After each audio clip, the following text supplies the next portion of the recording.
Bienvenidos chicos a este nuevo video de trading. Recuerden que todo nuestro acompañamiento, nuestras mentorías y las sesiones pregrabadas son totalmente gratuitas. Si de verdad creen que aportan valor a la comunidad, no olviden compartirlo, y si quieren operar en vivo conmigo, en el perfil está toda la información al respecto. Sean todos bienvenidos a este nuevo video de trading. Y bueno, en este video vamos a hablar principalmente sobre los horarios para operar los diferentes mercados financieros y también cómo funciona el spread y cómo varía con respecto al comportamiento de los mercados y a la zona horaria en la que estamos trabajando. Entonces bueno, principalmente nosotros debemos tener en cuenta que operamos en el mercado de Nueva York, que es este que está acá, y estas son las bolsas principales que hay en el mundo. La de Sydney, que si nos damos cuenta va desde las 6 de la tarde hasta las 2 de la mañana. Esto está en un horario diferente al colombiano, es por eso que aquí lo organizo de una manera más acertada con respecto a nuestro horario, pero esto es para que tengamos una noción de cómo se comportan.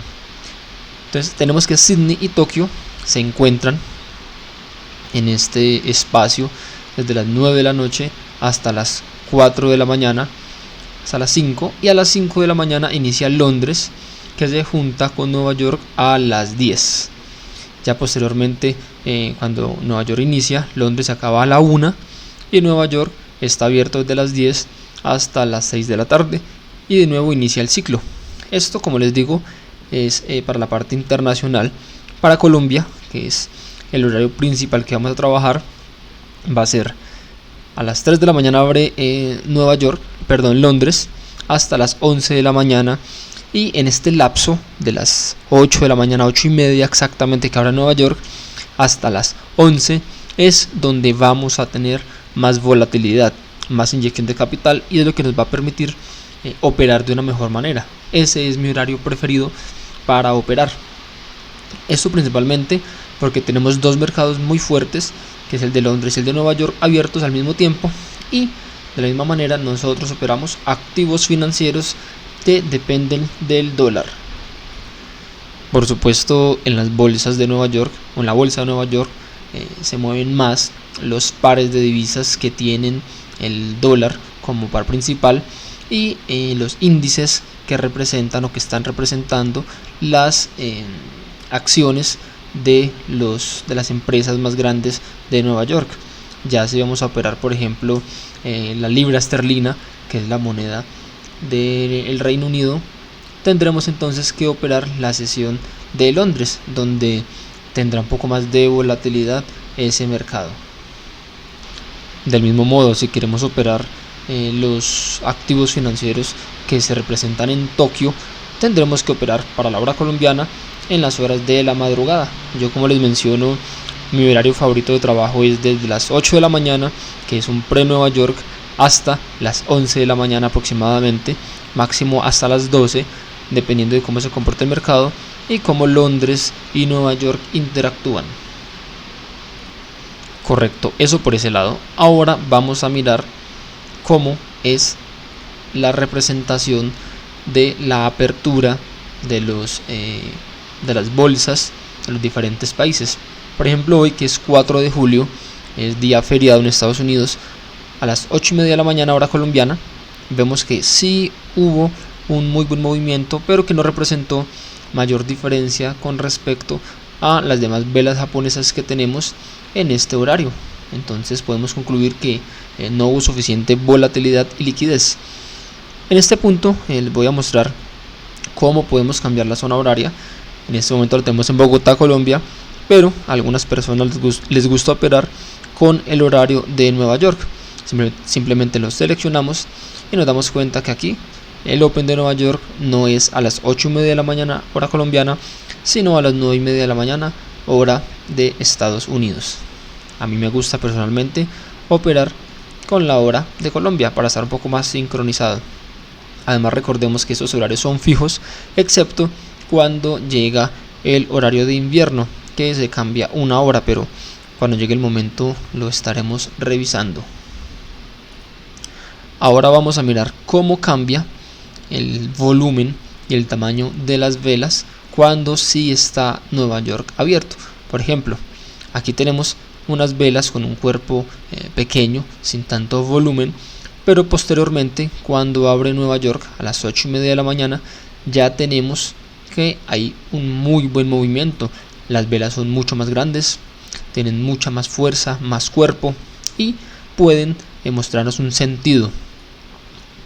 Del mismo modo, las velas bajistas tienden a tener un muy buen volumen, son mucho más grandes, por supuesto, que las velas anteriores. Y del mismo modo tenemos que a las 11 de la mañana aproximadamente ya el volumen de las velas empieza a reducirse. Como les mencioné, a las 11 de la mañana cierra la bolsa de Londres y ya Nueva York ha inyectado mucha liquidez en este lapso, por tanto ya las velas empiezan a perder volumen. Y cuando cierra Nueva York absolutamente, ya lo que tenemos es que las velas reducen muchísimo más aún su volumen. Si llegaste hasta este punto del video es porque consideras que la información es valiosa. No olvides compartirlo en tus redes sociales. Veamos de nuevo ahora, pero en otro día, cómo se comporta Nueva York. Lo mismo, tenemos en este punto un pre-Nueva York entre las 8 de la mañana, 7:30 a 8:30 de la mañana. Lo podríamos considerar un pre-Nueva York, una hora antes de la apertura. Y tenemos unas velas sin tanto cuerpo, sin tanto volumen, pero a las 8:30 en punto de la mañana tenemos que las velas empiezan a cambiar su volumen. Son velas mucho más grandes, mucho más líquidas, con mucho más capital, mueven más puntos, más pips, que implica que hay un poco más de liquidez en el mercado.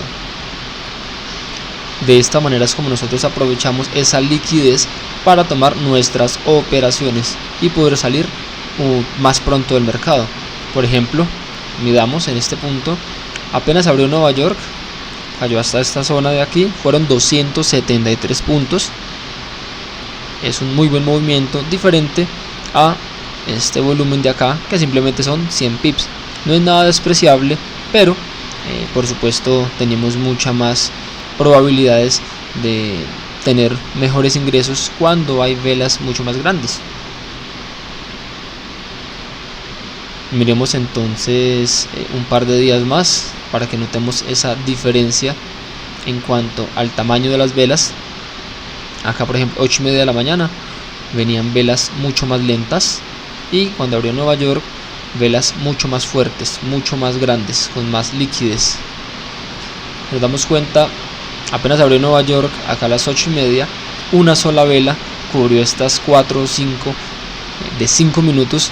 Eso quiere decir que en 5 minutos nada más hizo un movimiento similar a esos anteriores 25 o 30 minutos. A eso me refiero cuando abren las bolsas. Del mismo modo, esta operación, por ejemplo, se demoró nada más 15 minutos.